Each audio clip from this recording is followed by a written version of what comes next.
K-Mag is banned for Azerbaijan, but is the F1 penalty system consistent and fair? Let's talk about it. Hey everyone, this is Oliver GP, I'm Jamie Chambers, and it has been announced that Haas driver Kevin Magnussen will miss the Azerbaijan Grand Prix after exceeding the penalty points limit on his super licence. This came after collecting 2 more penalty points for his involvement in a collision with Piere Gasly. Britain's Oliver Bearman is a likely option to replace Magnussen. I previously did a video on F1 penalty points for each driver, and as it happens, Sergio Perez managed to avoid getting the full 12 earlier this year. As a reminder, each driver needs to ensure they stay under the threshold of 12 penalty points throughout an F1 season. Kevin Magnussen had already moved ahead of Logan Sargent and Sergio Perez at the top of the standings on 10 points, but he wouldn't have had any of his points removed until next March. Just briefly, for anyone who is new to this system, what are the penalty points used for in Formula 1? F1's penalty point system is in place to keep driver behaviour under control, apparently, much in the same way as regular road users, with 12 points on their FIA super licence over a 12-month period, resulting in a 1-race ban. Penalty points are issued for driver transgressions, with the amount varying depending on the severity of the incident, and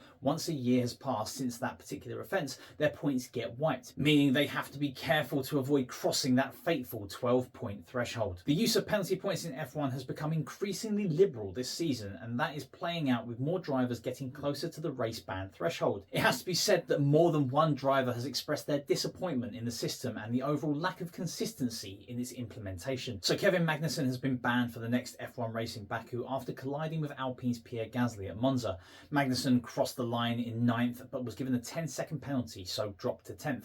However, he was also handed 2 penalty points, moving him on to 12 in the total for this season, which incurs that race ban. To me, this seems like double jeopardy, as not only does he lose championship points, but it's also penalised as well. Perhaps the FIA need to look into ways that drivers aren't overly punished for what is surely racing incidents. Earlier this year, Esteban Ocon was the only driver punished with penalty points in Monaco after his high-profile collision with Piere Gasly, but after Magnussen and Sergio Perez made contact on the first lap, there are those who believe Magnussen could count himself very lucky that that incident wasn't investigated, with the stewards often offering more leeway on lap 1 contact. Again, this does show some real inconsistency. After 2 penalty pointless races, more penalty points were handed out in Austria, with Max Verstappen, Nico Hülkenberg and Fernando Alonso all handed more on their licence. But after that, 3 races in a row before the summer break went by without any penalty points being handed out, with some drivers seeing points fall away from their existing totals. It is the first time a driver has fallen foul of this ruling since it was introduced in 2014. Romain Grosjean was the last driver to be banned for a race after causing a multi-car collision in 2012 Belgian Grand Prix. The stewards deemed Magnussen was wholly to blame for the contact at the second chicane and did not drive in a safe and controlled manner through the manoeuvre. Gasly went on to finish 15th in the race after what Magnussen considered a minor incident, which he initially described as slight contact with no damage or consequences.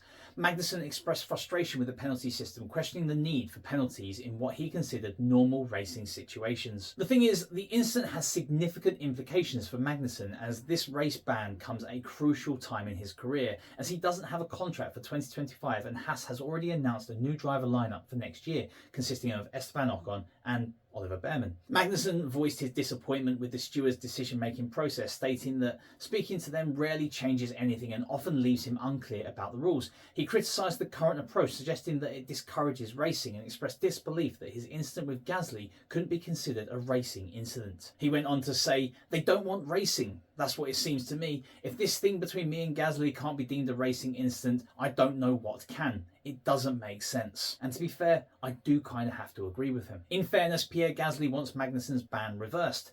Gasly has expressed surprise upon learning about the 10-second time penalty and penalty points given to K-Mag for their incident. Gasly downplayed the severity of the encounter, describing it as nothing, and indicated his willingness to speak with the stewards to potentially reverse the decision that resulted in Magnussen's race ban. Gasly also commented on Alpine's overall performance, noting that they struggled with pace throughout the race. He emphasised the need for the team to improve, as their race potential fell short of expectations, making the afternoon particularly challenging. Magnussen, on the other hand, continues to question the consistency of the stewards' decisions. He drew a comparison between his incident with Gasly and another incident involving his teammate Nico Hülkenberg and Daniel Ricciardo. Magnussen points out that Ricciardo received only a 5-second penalty for an action he considered more dangerous and occurring at higher speed, while he received a harsher 10-second penalty for what he viewed as a less severe incident. What did the stewards say? In their verdict on the incident with Gasly, the stewards wrote, whilst car 20 had its front axle past the mirror of car 10, the driving standards guidelines specify that an overtaking car has to be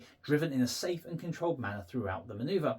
The stewards determined that this was not the case for car 20, and hence the driver was wholly to blame for the collision, and hence the standard penalty and penalty points are allocated. Seems overly harsh to me. Magnussen and Haas have the right to appeal certain decisions the FIA take, but if they do appeal and are unsuccessful, Magnussen will be on the sidelines at the next race in Baku. Now, to be fair, the Dane has been quite liberal in accruing points this season. He accumulated 35 seconds worth of time penalties during the Miami sprint, but at no point did he let up his dogged defence of the cars behind, desperate to adhere to his team's call to protect Nico Hülkenberg up ahead.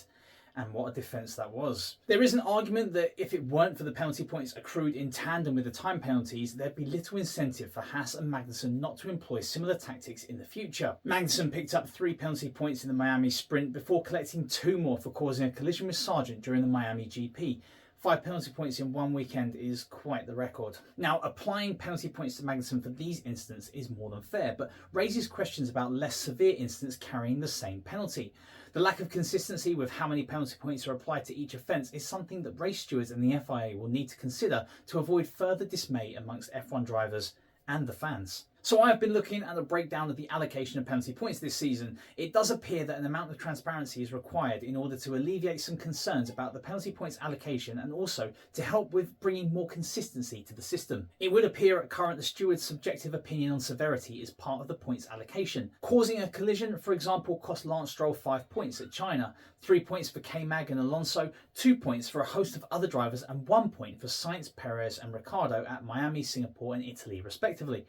Furthermore, forcing drivers off the track can be 1 or 2 points, overtaking under yellows or safety car can be 2 or 3, and unsafe release seems to be consistently 1 point. Now, although transparency may lead to some teams deeming a penalty point necessary, like K-Mag's defensive driving, more transparency and more consistency in allocation of these points is definitely necessary. So the question remains, who will replace Magnussen? Magnussen will return for the Singapore Grand Prix on September 20th, and his 12-point penalties will be removed, but Haas still needs to fill his seat for the Azerbaijan Grand Prix in 2 weeks on September 13th. Britain's Bearman is an option as he will join Haas next year and has already deputised for a driver this year. Bearman stepped into Carlos Sainz's Ferrari at the Saudi Arabian Grand Prix in March and finished an impressive 7th on his debut. That's only if Bearman forgoes his F2 weekend as he did when he made his starring F1 debut at Jeddah for Ferrari. Haas also has Pietro Fittipaldi as a reserve, but he is committed to the IndyCar season finale at Nashville with Rahal, Letterman, Lanigan Racing on the Baku weekend. So let's round up the F1 penalty points as they stand now. Kevin Magnussen has the full 12 points, a collection no one wants. He accumulated them through various incidents. His infractions include causing collisions with Alex Albon, Yuki Tsunoda and Logan Sargent,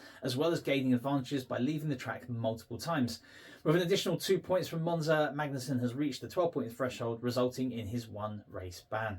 Fernando Alonso has totted up 8 penalty points for a series of incidents. These include potentially dangerous driving against George Russell in Australia, causing a collision with Carlos Sainz in the Chinese Grand Prix sprint, and colliding with Zhou Guanyu in Austria. His points are set to expire in June 2025. Sergio Perez also sits on 8 points, earned through various infractions across 23 and 24 seasons. His offences include causing collisions with Alex Albon, Kevin Magnussen and Lando Norris, as well as overtaking under safety car conditions and an unsafe pit release. That's a lot. Perez's points will start to expire in September 2024. Logan Sargent had collected 8 penalty points for a range of violations, ironically amassing more penalty points than actual championship points. Lance Stroll carries 5 penalty points on his licence. He received 3 for overtaking under yellow flag conditions in Las Vegas and 2 points for causing a collision with Danny Rick in China. His points will expire in April 2025. Max Verstappen has 4 penalty points on his record. He received 2 points for forcing Charles Leclerc off the track in Las Vegas and another 2 for causing a collision with Lando Norris in Austria. These points are set to expire in June 2025. Esteban Ocon, weirdly, only has 3 penalty points.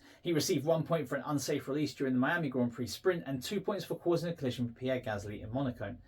His are set to expire in May 2025. Several drivers carry just 2 penalty points each. Valtteri Bottas received his for a collision with Lance Stroll in Mexico. Lewis Hamilton's points came from a collision with Oscar Piastri in Italy. Danny Rick was penalised for overtaking under safety car conditions in China, and George Russell for causing a collision with Max Verstappen in Las Vegas. All these points have various expiration dates from September 2024 to April 2025. There's only one driver with 1 penalty point, and that is Carlos Sainz. His point was issued for causing a collision with Oscar Piastri during the 2024 Miami Grand Prix. That will then expire in May 2025. Impressively, several drivers have clean records with 0 points, some through luck, some through skill, and some potentially because they're never close enough to the action to cause an incident. This group includes Alex Albon, Pierre Gasly, Nico Hülkenberg, Charles Leclerc, Lando Norris, Oscar Piastri, Yuki Tsunoda, and Zhou Guanyu. So what are your thoughts on the F1 penalty system?